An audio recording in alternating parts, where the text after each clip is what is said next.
let's slate this, please. Lock it up, please. Lock everything up. Apple 76, take one. Apple cameras.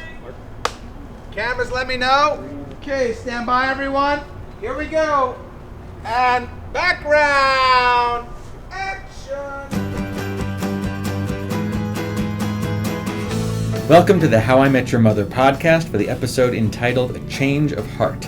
This is the 19th episode of the 6th season and the 131st episode of the series. My name is Alec Lev. You can now send questions or comments about the podcast to email@yourmotherpodcast.com. With us today is our very special guest, the I in How I Met Your Mother, Josh Randor. Josh is here to talk about the show and his new film, Happy Thank You More Please, which he wrote and directed and stars in, and which opens on March 4th. It won the 2010 Audience Award at the Sundance Film Festival. Josh, thanks for coming in. Nice work, Alec. Thank you. I liked your intro. Thank you very much. You should have heard the first one. It was terrible. The first draft? No, the first intro, 19 episodes ago. You've gotten better. I think I cursed. Oh. It was dark. Wait, can I just clarify for listeners? Please. The movie opens in New York and LA March 4th. And then the weekend after, we're expanding to Chicago, San Francisco, Dallas, and Phoenix. And then after that, we're going to roll out to other cities. So you can check the website, happythankyouMorePlease.com, and that will have info as it's... Oh, we also have a Facebook page, and if you could join us on our Facebook page, that would be delightful. So all the breaking news will be happening somewhere around in those areas. All right, let's start at the beginning here. Where did you grow up? Where did I grow up? I grew up in a astonishing synchronicity in Ohio, which is where my TV character grew up.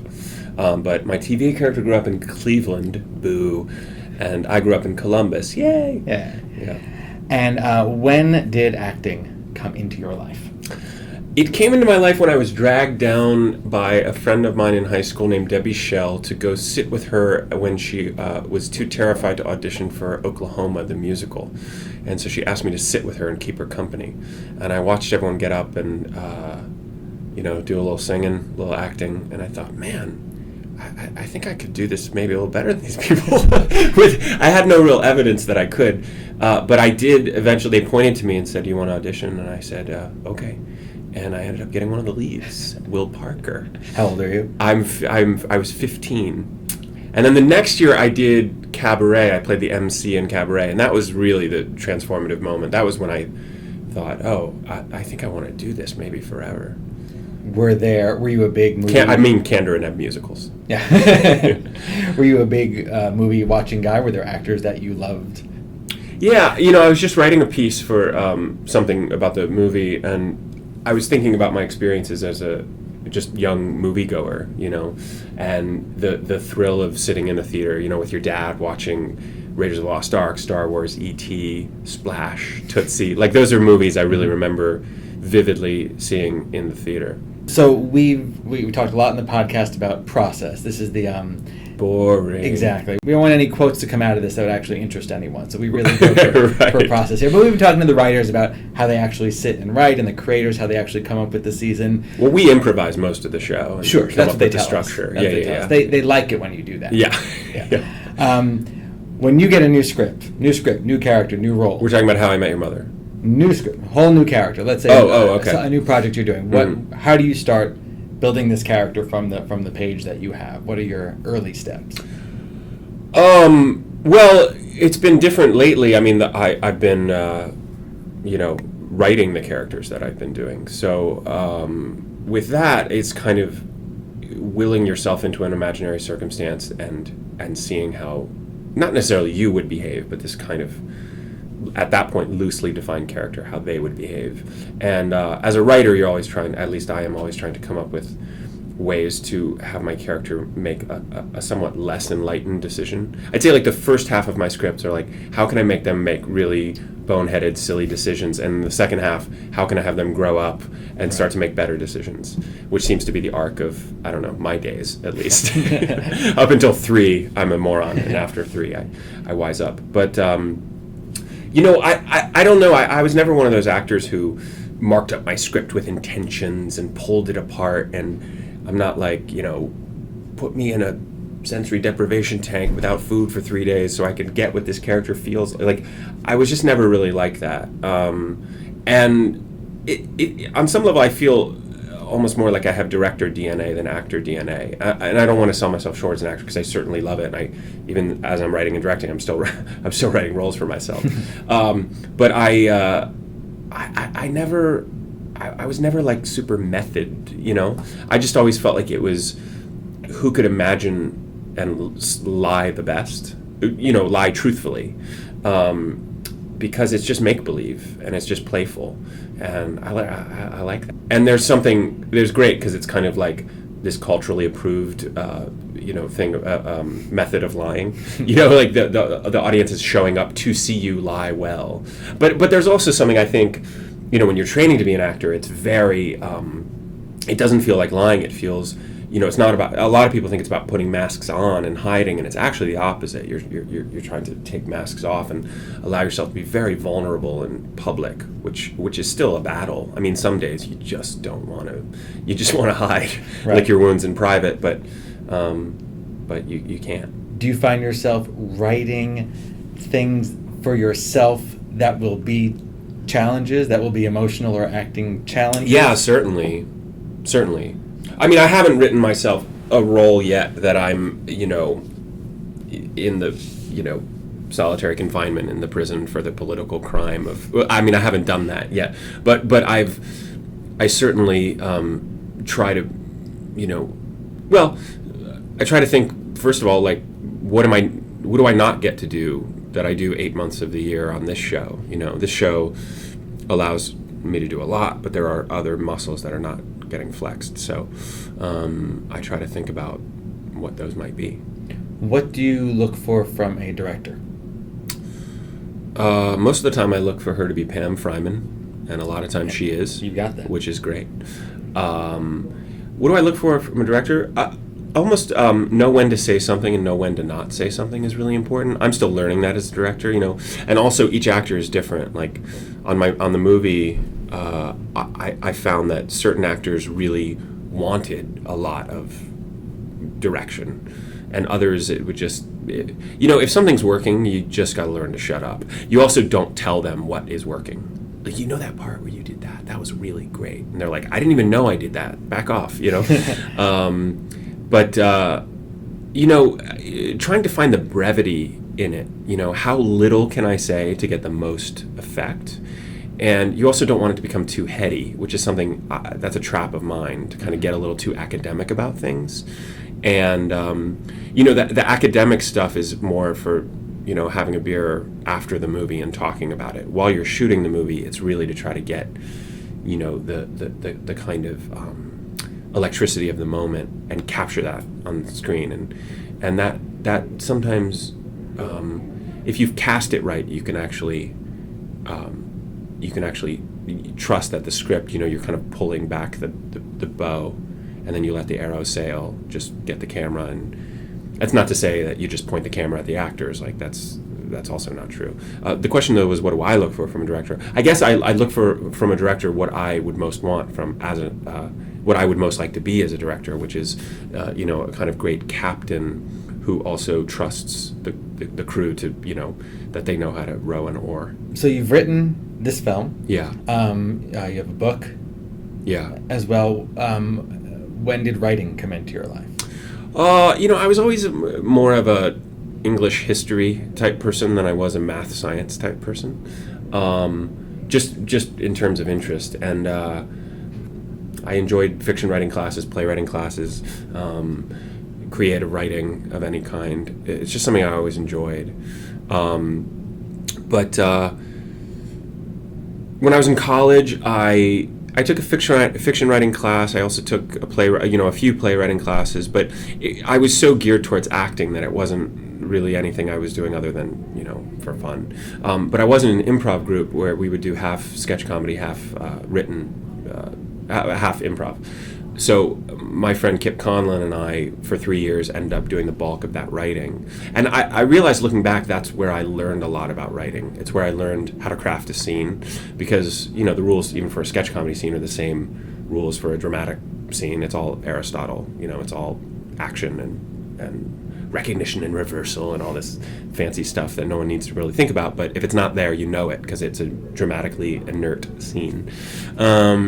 And then, so I did that, and then when I was in grad school, I hardly did any writing because it was so immersive. I went to NYU to the grad acting program at Tisch, and it was just overwhelming and, constant training, sword fighting, you're rolling around, acting like an animal, screaming at people. It was very strange and wonderful. And then when I got out of school, I found myself, I was making enough money to make my living as an actor, but once I started spending time in LA, you do a guest spot on ER, it's 5-6 days, and, then you don't work again for a month and a half, and then, I just found myself with cavernous hours of time on my hands. So I started writing short stories in my spare time, and I kind of had this idea that I would be like a short story novelist slash actor, and I thought that was really odd and interesting. No one else had really done it. But as I was writing these short stories, I found that I kept longing to get to the dialogue, and then I didn't want to write a screenplay because there was something that felt deeply cliched about it to me, like, oh, actor not getting enough work turns his attention to writing, and You just described my Tuesdays. and but I also, and living in LA, it feels, I have a line in my book, or I actually cut this line, something like, if you live in LA and you're not working on a screenplay, the mayor asks you to leave, like you have to, it's required to live here. So I wrote, my first script was called The Adulthood Project. It was more a dare to myself to see if I could actually write a script. My agent really liked it, and she sent it to a bunch of producers, and I had some really nice meetings about it. It was very encouraging, and people asked me to write other stuff, and I wasn't quite interested in it. I wrote another screenplay, or about a third of another screenplay, which was very strange, and I couldn't figure out where it was going. And then I got a show called How I Met Your Mother, which I think is still on, right? We found out who the mother was. Oh. Last week. So I've been on that for a few years, but in the first 2 seasons, I started writing this movie, Happy Thank You More Please, just based on a really strong idea that I had. I didn't know where it was going or quite what it was about thematically. I just started writing it, and I wrote it on and off for about 2 years or a year and a half, and then next thing I know, I'm doing a podcast with Alec. Like, I don't know what happened. So for people probably have not seen this movie yet who are listening to this podcast, in brief, you want to tell us a little bit about the story of it? Wow, if you'll help me, because this is actually the hardest part of doing any sort of press for this movie. Is when I describe the movie, it sounds suspiciously like How I Met Your Mother, which is young people in New York kind of, growing up. It's not like How I Met Your Mother. But it's about young people in New York who are just going through their own various crises and kind of learning how to get out of their own way and open up to a little more love in their lives. And thematically, the movie, as I was writing it, it became about gratitude, hence the strange, unwieldy title. It's funny that sometimes you'll start writing something you don't really know what it's about, and I remembered hearing this thing about kind of how you communicate with the universe, that gratitude is this incredibly powerful force, but it's not enough. That if something's pleasing you or really wonderful, you shouldn't just say thank you. You should also say more, please. To kind of say, like, this is kind of where we're headed here. This is what I'm liking.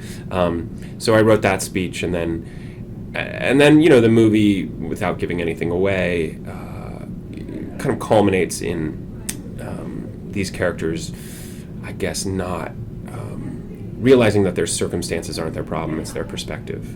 And everyone goes through a pretty big and significant perspective shift, which sounds, I don't know, that again is kind of heady and academic, but for our purposes, I guess it'll have to do, because I got nothing else. Your character Sam does early on find a child. There's an African American boy who gets left on a train. Mm-hmm. We can say this is in the preview, right? Yeah. And Sam does take him in. That sort of underlies most of the storytelling. This sort of ticking time bomb of this child. He's he's kind of keeping him. Yeah, he's recklessly kind of held on to him. Right. And then you've got 3 stories going on between 3 couples, some people becoming couples and another couple who's together, and you're sort of following them through their lives. I picked out a couple of lines that sort of stuck out to me as main ideas in this. The first words out of your character's mouth is, "I fear success." And a lot of this is about fear, is about not letting things in, not believing that you deserve things. Was that an important... Yeah, I mean, again, it's been just a personal thing for me, realizing that my worst enemy is myself, and knowing that no one's really holding me back except that evil, cackling taskmaster inside my head, who, if you don't find some way to get a healthier relationship with that voice, it can be very destructive, or at the very least lead to a less wonderful life than you deserve, I think. So yeah, I mean, that's a big part of it, is this notion of worthiness and feeling like you deserve. I mean, the word happy, I know it's in the title, so I have to kind of stand by that, but I think it's maybe it's like misunderstood, and it's also I don't know if maybe contentment is the right word. Like, I don't think we're supposed to be happy all the time. That's something that's kind of sold on us. Like, if you drink this beer, you'll be happy all the time. And I think it's more about, like, I remember I read something, Christopher Reeve said something that he said he'd learned to pay less attention to his moods. And I thought that was really smart, that I still get bullied by a bad mood. I think the rest of my life is now going to be like this. Right. And just kind of having a healthier perspective of how, moods come and go, just like weather comes and goes. And to me, a lot of the movie is about people these characters have an idea of what will make them happy. It's very strong. Sam's like, my novel getting published will make me happy. Annie thinks a certain kind of guy will make her happy. Mary Catherine thinks this town will make me happy. So, and then they're each presented with a different idea than the one they had in terms of what might bring them some joy. And the fork in the road moment for everyone is, will they cling to the path that they thought they were on, or will they go bravely into some other space? And I don't want to spoil anything. I'm writing about, I'm writing people not far from my own kind of socioeconomic background. And that's not to say I won't ever do a movie about war refugees from a foreign country. It's just right now, these are the kinds of questions that are up for me. And I feel like it's important, it's the old writing adage, write what you know. And I lived in New York for years with creative people who were kind of getting in their own way and doing a decent amount of suffering. So this is what I wrote about, and with each new thing, you hope you're exploring something else, right? I mean, if I went back to this well, it would feel a little bit like, grow up a little. Right. And my next movie, I hope is kind of builds on that and is exploring different themes, and I was very conscious of that as I was writing. Let's talk about New York. Yeah. So I think you are certainly through How I Met Your Mother and through this movie, you are seen very much as a New York guy, even though you are in fact imported, and but coming from a real New Yorker. Ooh. I will say that when I finished watching it, what I had this feeling of was, visually, I had seen my New York. I had seen what I was calling a Tuesday afternoon in New York. Uh-huh. Very different from a Scorsese gritty New York or a Woody Allen sort of classic New York. It was very much what I picture when I go out in my day. Yeah. And I'm wondering how, as a director, you envisioned what you wanted New York to look like, how you talked to your DP about that. Yeah, that was very intentional. I mean, I would say, Woody Allen, I said, those are Upper East Side movies. I said, this is a below 14th Street movie. And, because that was my New York, NYU. I always lived in the East or West Village or Brooklyn. And so I wanted it to feel like downtown.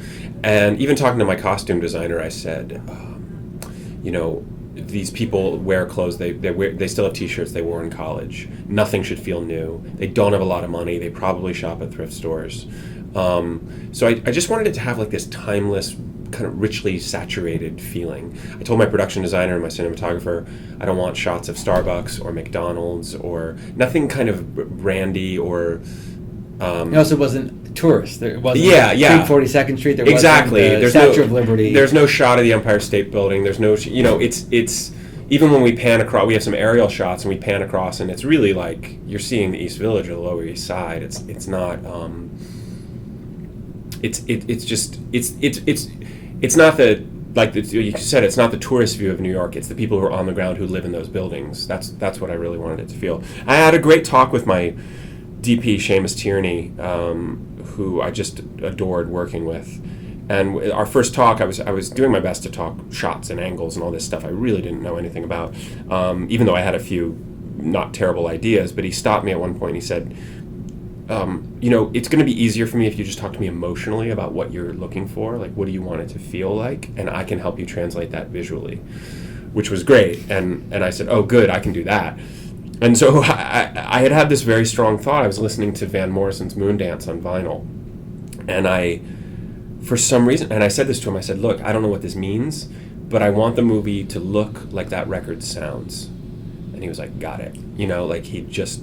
And for some weird reason, like I watched the movie and I'm like, it looks like Van Morrison's Moondance on vinyl. I don't know why, And I told him I really loved like Richard Linklater films. Like I don't love that kind of big studio, high gloss kind of New York, brightly lit kind of thing. Right. I wanted to have a New York that was like, you could almost like feel the gum on the sidewalks, and you could, the sirens and I don't know, New York is such an interesting animal because it's like the best days of my life were in New York and the worst days of my life were in New York. It's such a city of extremes, and I wanted that to come through, and I think it did. Did you rehearse with the actors? I did, yeah, not a ton. I worked with Malin Ackerman quite a bit. She was in town a few days before, and I took her up to NYU to one of the empty classrooms up there and made her do all these strange things that were really fun and really helpful. And she'd never done anything like that, kind of crazy theater-y based exercises. And I just I wrote that part that she played of Annie based on a friend of mine, and I knew right when I met Malin and based on her work that she'd have no trouble with the more intimate scenes, the kind of one-on-one scenes. But there's this big scene at a party, which was actually bigger earlier on. It got cut down quite a bit, but because the character has alopecia, which is an autoimmune disorder where she can't grow hair anywhere on her body, and this kind of compounds her natural insecurities, especially around men. So.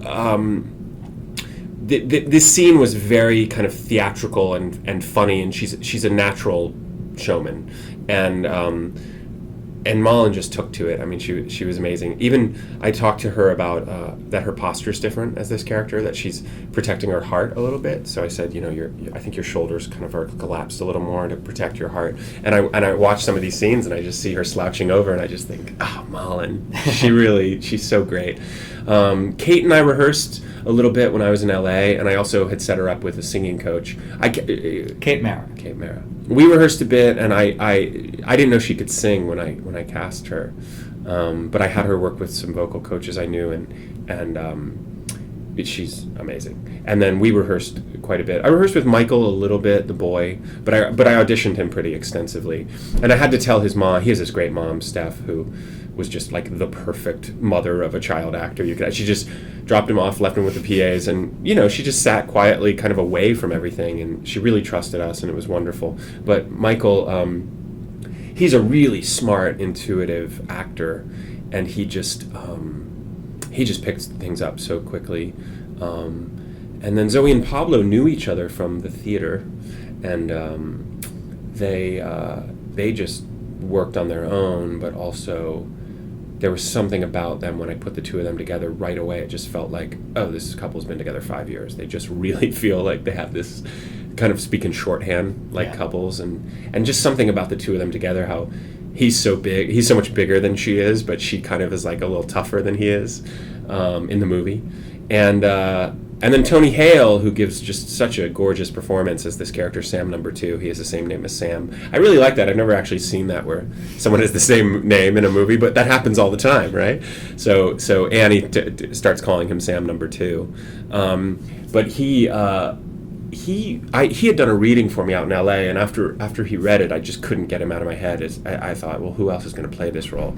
And it's a very delicate part because it can seem a little, in the wrong hands, it can seem a little stalkery, strange, and he just is perfect in the movie. And they have a very intense emotional scene, Tony and Malin, and that was the very first scene they shot together on the very first day they worked together. They met that morning and shot that scene in the like an hour later. It was just amazing, like what great actors can do. I learned on some level, I learned how to communicate differently to different people based on what they needed to hear and what kind of I didn't need to burden people with. And my producer, Jesse, also learned how to not burden me with certain things, for which I'm eternally grateful. I mean, he described himself as kind of the offensive line, making sure that as a quarterback I can do my job. So, I mean, I also learned the importance, and maybe this is something I learned on How I Met Your Mother and from Pam, is just the mood on a set is really set by the leader, and as a director, you can't overstate how important it is to, keep a positive attitude. I only kind of lost my mind one day. I was really upset about something. I don't even remember what it was, but everyone could feel it, and everyone started to get a little funky. I told people, I said, look, there's no point in having a toxic, dysfunctional set if you're making a movie called Happy Thank You More Please. Like that, you don't want to have a director meltdown on that set. Right. And I'm glad that that the title, in a way, we were kind of taking our cue from the title. Like, look, we better behave ourselves. It's also, I learned from Seamus, this guy, my DP, he just loves making movies. He's like swigging back Red Bull and like frantically lighting these shots, and he's so energized by making movies and so excited to be there. And it made me feel like, you know what? Making movies is really cool. Like, what a gift to be able to like do this in your life. And you realize why people get obsessed with it and why they want to keep doing it. There's something very, I don't know. There's something, it gets under your skin. And as I was doing it, I would just have these, moments where I'd pinch myself and think like, wow, this is unbelievable. The other weird thing is, sitting at home or in coffee shops, all over and imagining this world, and then you're sitting behind the monitor and you're like, wait, there's Charlie and Mary Catherine. Like, that's who they are, because that's who they ended up being. And you don't really know that when you're writing it, but it's amazing to have this world materialize before you. And you can understand why certain directors get God complexes, because it is very much like, I say it here. Here it is. Yeah. And the making of the film is such a tiny percentage, time-wise, of the time spent thinking about it, writing it, post-production. Yeah. It does feel so important to be very conscious, very self-aware. Wait, these are the 3 weeks. These are the 4 weeks that I am making this movie. I better be present now. Yeah. Because this is when it's happening. All that stuff I've been waiting for. Yeah. Is happening. And now. as a director, you're living with the movie 4 or 5 years. The cast, God bless them, they do their 22 days or 10 days or 15 days, and they've all done other movies and TV shows and plays, and we're going to gather for the premiere and it'll be great, but they'll be like, wow, you're still kicking around with this thing? I think about a film that I'm editing where I've been seeing these people's faces for years. Oh yeah. But we haven't seen each other in person in all that time. But I just feel like, I saw you yesterday. You're on my computer. It's weird that we had an amazing screening at the General Film Festival. We screened at the Ziegfeld Theater, which is one of the great movie theaters in the world, actually. And it was really one of my favorite screenings. It was sold out, and it was just, I don't know, like 1,200, 1,400 people.